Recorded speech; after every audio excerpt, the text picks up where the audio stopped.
ઓમ શ્રી પરમાત્મને નમઃ. શ્રીમદ ભગવદ્ ગીતા અધ્યાય 14 ગુણત્રય વિભાગ યોગ. આજે શ્લોક ક્રમાંક 6.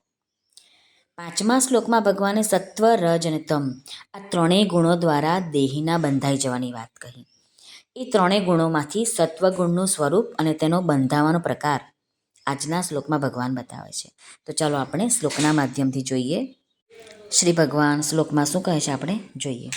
શ્રી ભગવાનુવાચ તત્ર સત્વં નિર્મલત્વાत् પ્રકાશકમનામયં સુખસંગેન બધ્નાતિ જ્ઞાનસંગેન ચાનઘ.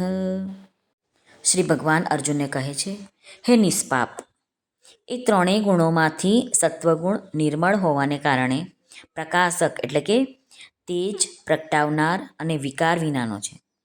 છતાં એ સુખના સંગ વડે એટલે કે સુખના અભિમાન વડે અને જ્ઞાનના સંગ વડે એટલે કે જ્ઞાનના અભિમાન વડે જીવાત્માને બાંધે છે. તત્ર સત્વં નિર્મલત્વાत्.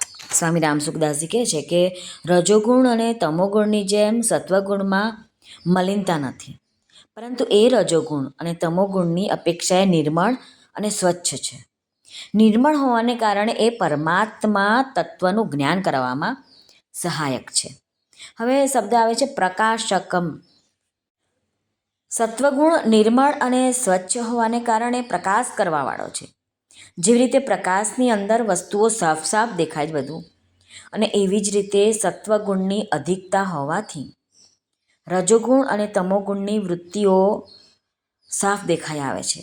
રજોગુણ અને તમોગુણથી ઉત્પન્ન થવાવાળા કામ, ક્રોધ, લોભ, મદ, મોહ, મત્સર આ બધા દોષો પણ આપણને ચોખ્ખા દેખાઈ આવે છે. એટલે કે આ બધા જ વિકારોનું સ્પષ્ટ જ્ઞાન થઈ જાય છે.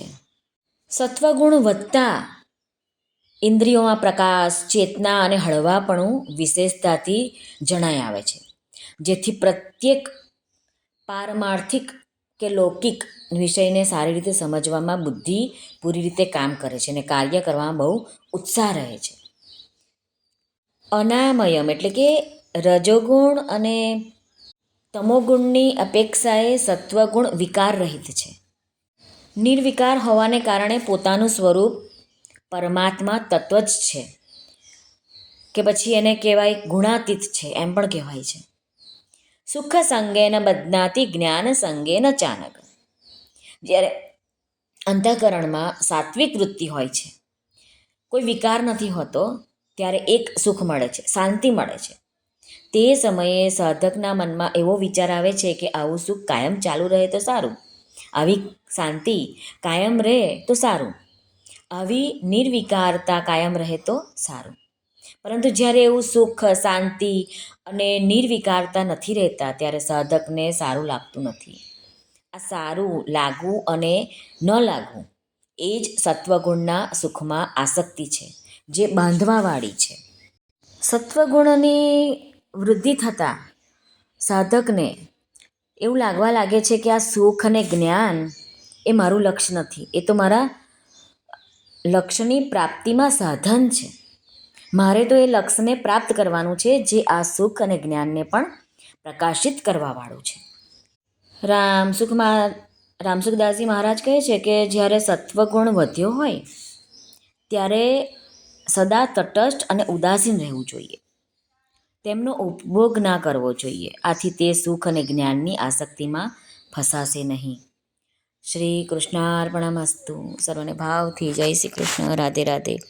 હરિઓમ તત્સત. જય ગુરુદેવ દત્ત. જય સ્વામિનારાયણ. જય માતાજી. નમઃ પાર્વતે પતે. હર હર મહાદેવ. હર સિદ્ધેશ્વર મહાદેવની જય. આજના આનંદની જય. સર્વનું કલ્યાણ થાઓ, સર્વનું કલ્યાણ થાઓ, સર્વનું કલ્યાણ થાઓ.